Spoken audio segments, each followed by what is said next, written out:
Okay, what you're looking at right now is the last year of Jaguar, the E-Types. This is a V12 OTS, which is the convertible. They made a hardtop also at that point in time. This is a numbers matching car that I've owned for about 14 years. I'm the third owner of the car. And when I bought the car, I noticed that the car had some problems. This is again a numbers matching car that is totally original. The color as it came off the assembly line was this color, azure blue. It has been resprayed once. And the interior is cinnamon leather interior, and that's as it came off the assembly line. I've done some things to the car to make it very drivable, and things such as taking there were some heat problems with it. That is one. And as a result, changed out the radiator. Everything that I've taken off the car has been stored. So if anybody ever bought the car and wanted to put it back in totally original condition, they could do so. But this car has got provenance times 10, because when I bought the car, it had 17,280 miles on it. And as we look at it today, it's got a little over 25,000 miles.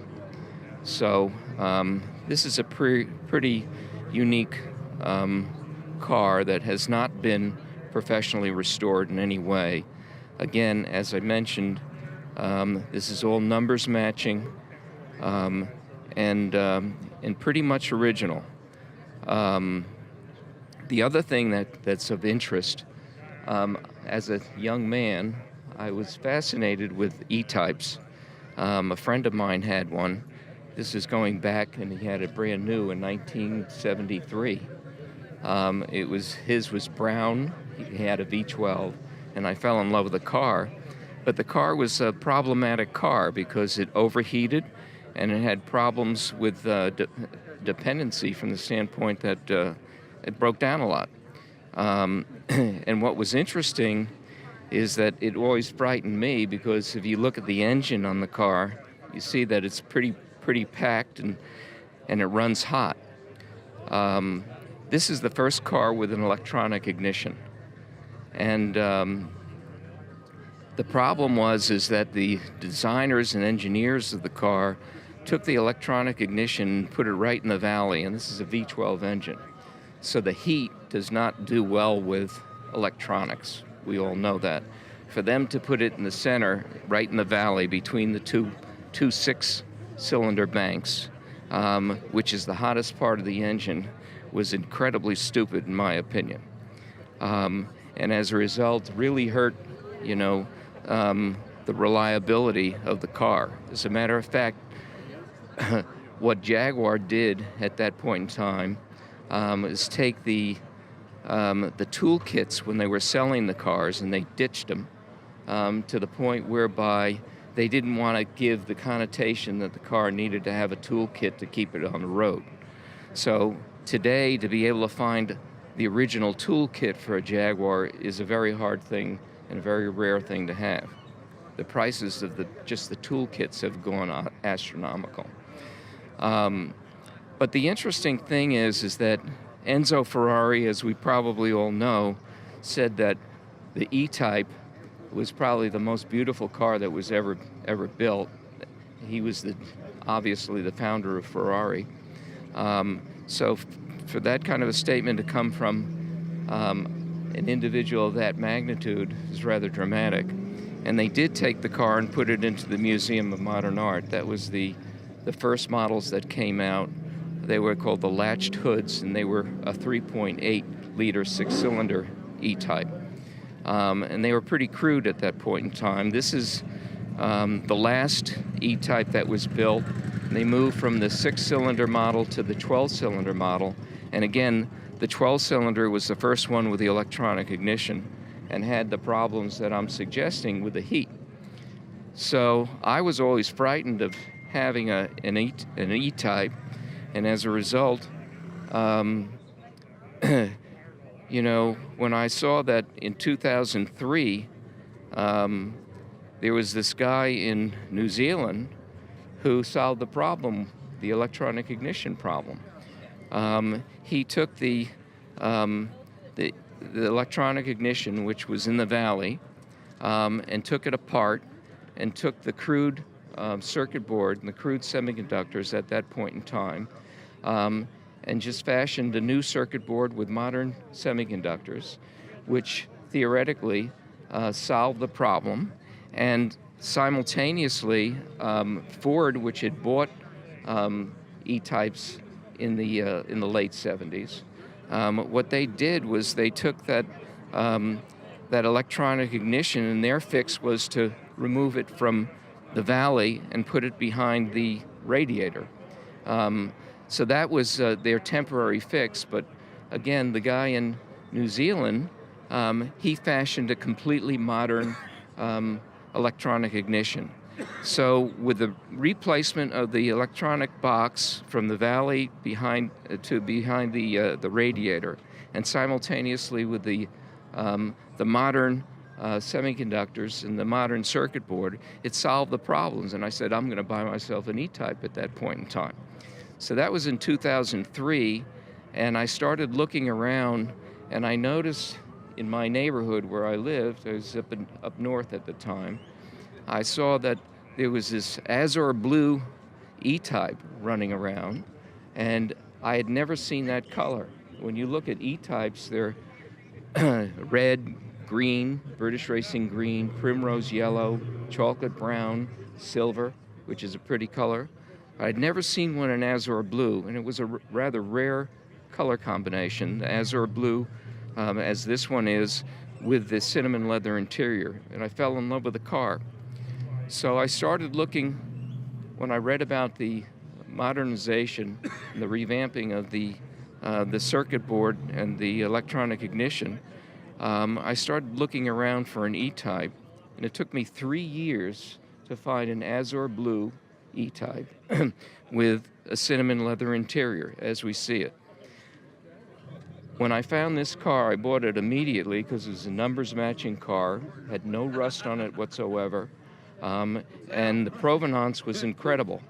I even have the window sticker, the original window sticker from the dealership when prior to it being sold, and have a listing of all the owners of the car, and again, when I bought the car, the mileage on the car was 17,280 miles, with provenance times 10. Again, the color combination I was looking for, so I was ecstatic. And the interesting thing is that when you buy your dream car, you like to make it your own, but since it's a numbers matching car, you certainly want to preserve all the parts and keep everything as original as possible.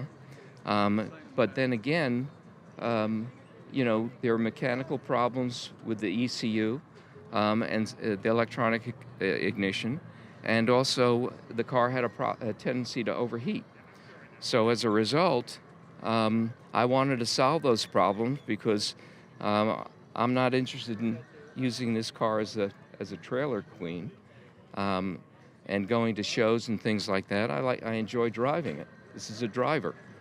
I don't drive it much, and I don't drive it in wet weather, but I enjoy taking it out. And cars like this need to be run. So, in order to make it run right, I went about, the first thing I did was I sent away to this guy that developed the electronic ignition in New Zealand, and bought that immediately, and then simultaneously to solve the heat problem, and that once I refashioned the electronic ignition so that it would work well with this car, and installed that, the heat problem was solved fairly easily. I took the radiator out, which I still have, the original radiator, and put in an aluminum Ron Davis racing radiator with two big Spall fans, because the problem with the heat here was basically just airflow. So by doing that, we solved the airflow problem and we solved the electronic ignition problem, and the car is a very reliable, very enjoyable car now, and solved, and I really enjoy it. As you see it right now, it has slightly over 25,000 miles, all original miles, and I enjoy driving the car. I try to drive it a little bit once every week. I did in the beginning. I lived in Houston for a long period of time, and I would take it to car shows, and it would draw a lot of attention. But at this point in time, I'm more interested in just meeting people and not showing the car is. Sure is a beautiful car. Well, thank you. The other thing that's an interesting story about it is when I was going through the mechanics of the car, there are certain things that I did that was popular back in the day. And people would take off the steering wheel and put on a Nardi steering wheel. They would take the gear shift knob and match it up to the steering wheel and put a wood gear shift knob on. It was commonplace to do that.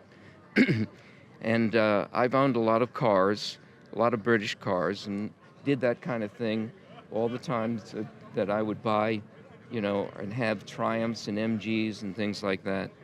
And I did it with this car. I put in a Nardi steering wheel, put in a wood gear shift knob, and I saw that there was an individual out of Canada that was taking the center dash that popped down, and he would fashion it with burled elm, which was really a classy thing to do, and change the embossed leather to a burled elm.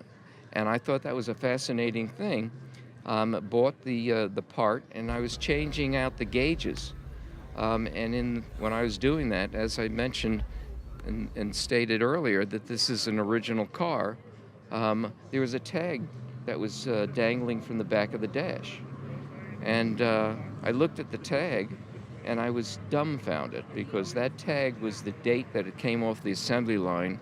And after spending 3 years looking for an Azure Blue E-Type with a cinnamon leather interior, that I was absolutely astounded to find out that the day that it came off the assembly line was my birthday. You were destined for the car. This car was built on my birthday. It's incredible.